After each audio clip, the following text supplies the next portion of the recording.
आप अगर इस देश में एससी, एसटी, ओबीसी या किसान समाज से हैं तो आपके लिए राजनीति करना इतना आसान नहीं रहेगा। अभिजीत दीपके के साथ वही हो रहा है। आरटीआई कार्यकर्ता जो हैं वो बीजेपी के समर्थक तिवारी कह रहे हैं कि अभिजीत दीपके विदेश कैसे गया, इसके पैसे का हिसाब दो। जबकि अभिजीत दीपके के पिता इंजीनियर हैं, उनके मां को गालियां दी जा रही है। पहले भी जब अभिजीत दीपके ने कॉकरोच जनता पार्टी बनाई थी तब भी उनके परिवार को धमकी दी गई, सरेआम की मार देंगे। जबकि उस समय सोशल मीडिया पर 25-26 मिलियन फॉलोअर्स हो गए थे। अभिजीत बोस्टन यूनिवर्सिटी में पढ़ते थे, वहां से उन्होंने दिल्ली का रुख किया। उन्होंने अपने भाषण में कहा, जब मैं अमेरिका जा रहा था तो मेरी मां इतनी नहीं रोई थी, जब मैं आया हूं वापस तब मेरी मां रो रही क्योंकि मुझे जेल में डाल दिया जाएगा। सोचिए, अभिजीत दीपके ने महीनों जंतर मंतर पर धरना दिया, देश के युवाओं को हिम्मत दी, आगे आए मोर्चे पर। जब सोनम वांगचुक को डिटेन कर लिया गया तब भी अभिजीत दीपके ने कहा कि मैं भूख हड़ताल करूंगा।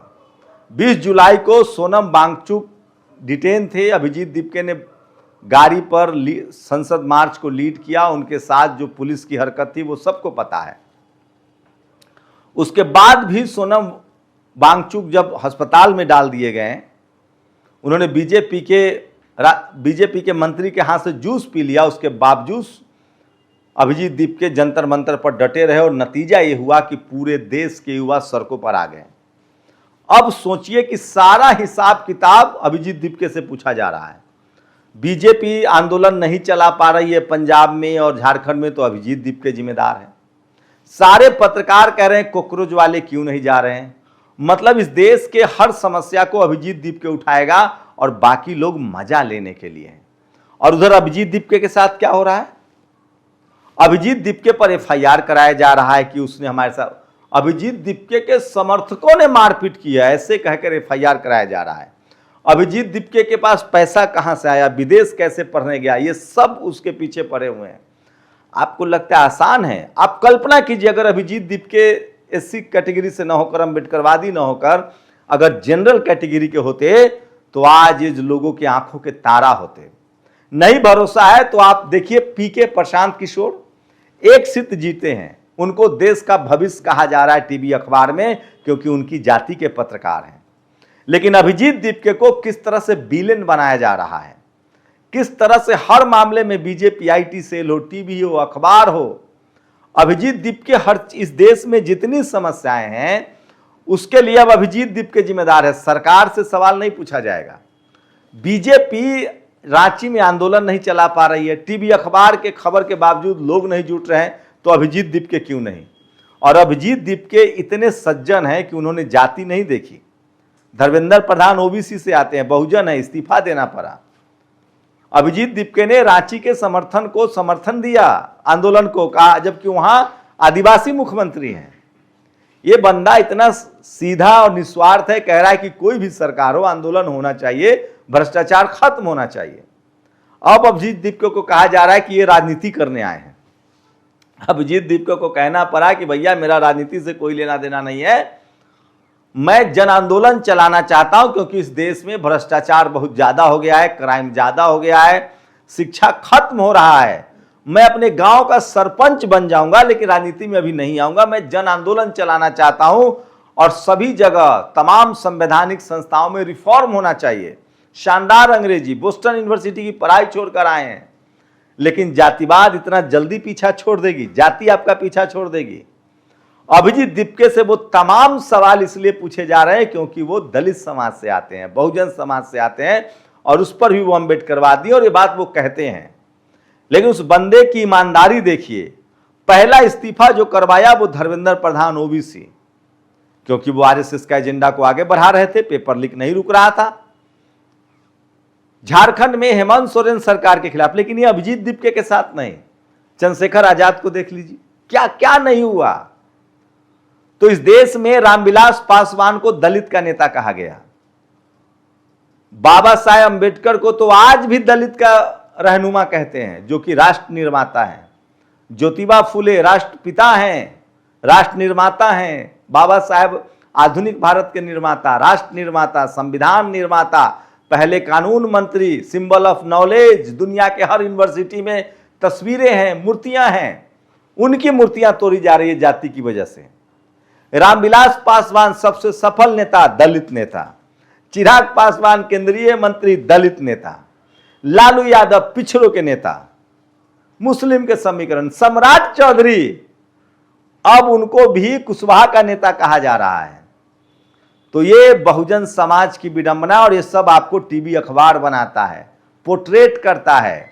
और प्रशांत किशोर एक विधानसभा सीट जीतने के बाद पूरे देश में, जबकि ये सच्चाई है कि जनरल कैटेगरी का वोट प्रशांत किशोर को नहीं मिला है, जनरल कैटेगरी का वोट अभी भी है, लेकिन तमाम दलित पिछड़ों ने, मुसलमानों ने वोट किया है, क्योंकि वो इनकाउंटर से नाराज हैं, वो बीजेपी से नाराज हैं। प्रशांत किशोर बीजेपी से नाराजगी की वजह से जीते हैं, लेकिन उन प्रशांत किशोर की भाषा और आरएसएस की भाषा में कोई अंतर नहीं लगेगा। प्रशांत किशोर पहली बात क्या कहते हैं, जाति की राजनीति से अब लोगों को उठना पड़ेगा।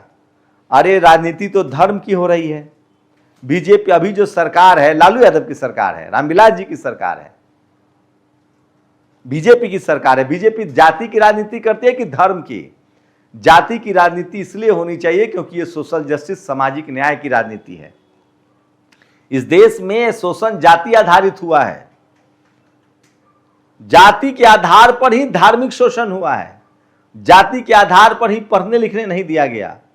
इसलिए जाति आधारित राजनीति ही, जैसे बाबा साहब ने जिन जातियों का शोषण हुआ था, जिनको शूद्र अछूत बनाया गया था, उन्हीं को रिप्रेजेंटेशन के लिए अधिकार दिए संविधान में। सोचिए, उसके खिलाफ भी जनरल कैटेगरी के लोग प्रदर्शन कर रहे हैं। तो इस देश की विडंबना देखिए कि कोई दलित पिछड़ा जब राजनीति में आए, बड़ा सोशल मूवमेंट खड़ा कर दे, तो भी उसको जाति से आगे नहीं सोच सकता है ये मीडिया और इस देश के बुद्धिजीवी वर्ग। इसीलिए फूले ने ऐसे लोगों को कलम कसाई कहा है। तो अभिजीत दीपके को भी जाति का नेता बता दिया जा रहा है, बता दिया जाएगा। जब बाबा साहब को एक जाति में बांधने की कोशिश हुई और इस देश के जनरल ने, सोचिए अटल बिहारी वाजपेयी, आडवाणी, इनकी कितना प्रभावशाली थे, मुरली मनोहर जोशी, ये सब राष्ट्रीय नेता। अब प्रशांत किशोर राष्ट्रीय नेता हो गए, लेकिन अखिलेश यादव यादवों के नेता हैं, तेजस्वी यादव यादवों के नेता हैं, माझी जी माझियों के नेता हैं। मतलब जितना दलित पिछड़ा होता है वो सब अपनी जाति का नेता होता है, और जितना जनरल कैटेगरी का नेता होता है वो सब राष्ट्रीय नेता होता है। और ये सब कुछ टीवी अखबार तय करता है, क्योंकि टीवी अखबार में इस देश की बहुसंख्यक आबादी की बात, और अब तो ये जाट समाज, गुर्जर समाज, पटेल समाज के साथ भी होने लगा है। ये मराठा नेता है शरद पवार।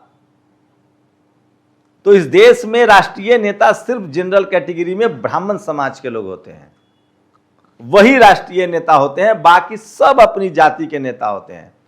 प्रशांत किशोर बहुजनों के वोट से विधायक बन गए, वो राष्ट्रीय नेता बन जाएंगे, वो बिहार के नेता हो गए। और तेजस्वी यादव, जिनके घर में 2-2 मुख्यमंत्री, जिनको पास सबसे बड़ा जनाधार है, वो यादव के नेता हैं, एमवाई के नेता। ये टीवी अखबार का जो परसेप्शन है, ये इस देश के बहुजनों को समझना पड़ेगा। इसलिए राजेंद्र प्रसाद सिंह कहते हैं कि सवर्ण लीडरशिप वाली जो पार्टियां हैं, कांग्रेस, बीजेपी या पीके या ममता बनर्जी, ये सबके पास जनाधार नहीं है, इनके पास पैसा है, संसाधन है। 200 करोड़ के मालिक है प्रशांत किशोर, कहां टिकेगा दलित पिछड़ा उनके सामने? 200 करोड़ के मालिक हैं, पुश्तैनी संपत्ति अलग। और इस देश में सवाल पूछा जाएगा, एक मायावती कैसे बन गई, रामविलास पासवान कैसे बन गया, लालू। सोचिए, एक विधायक 200 करोड़ का, इस देश का एक एक सवर्ण 200 करोड़ रुपए रखता है। तो उनके लिए राजनीति कितना आसान है। इस देश में आजादी के 75-67 साल हो गए, 75-77 साल। आज भी SC ST के लोग जनरल सीट पर चुनाव लड़ने की हिम्मत नहीं दिखा पाते हैं। कभी कभी कोई अवधेश प्रसाद को टिकट मिल जाता है तो वो अयोध्या जीत जाते हैं। आज भी SC ST के लोग रिजर्व सीटों पर चुनाव लड़ रहे हैं। आज भी SC ST OBC का विधानसभा, लोकसभा में भागीदारी बहुत कम है, जबकि वोट का ताकत है, उनकी संख्या 85-90% है। मैं इसीलिए कह रहा हूं, इस देश में अगर संविधान है तब यह हालत है। सोचिए, संविधान न होता तो क्या हालत थी और क्या हालत होती। और आज से ही लोग आरक्षण खत्म करने की बात कह रहे हैं। तो अगर आप बहुजन हैं, सोचिए पिछले 12 साल से तमाम विपक्ष के नेता, खासकर जनरल कैटेगरी के एमएलए एमपी बीजेपी में लाइन लगाए हुए थे। जब चारों तरफ चुप्पी थी तो अभिजीत दीपके ने वो चुप्पी तोड़ी, बड़ा आंदोलन खड़ा किया अपनी जान की कीमत पर।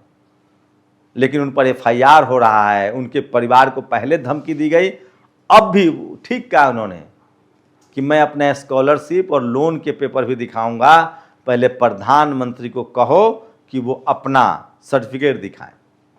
अभिजीत दीपके तेज तरार और मंझे हुए नेता हैं और वो साफ कह रहे हैं कि मैं देश में बड़ा जन आंदोलन खड़ा करूंगा भ्रष्टाचार के खिलाफ, जुडिशियल करप्शन के खिलाफ।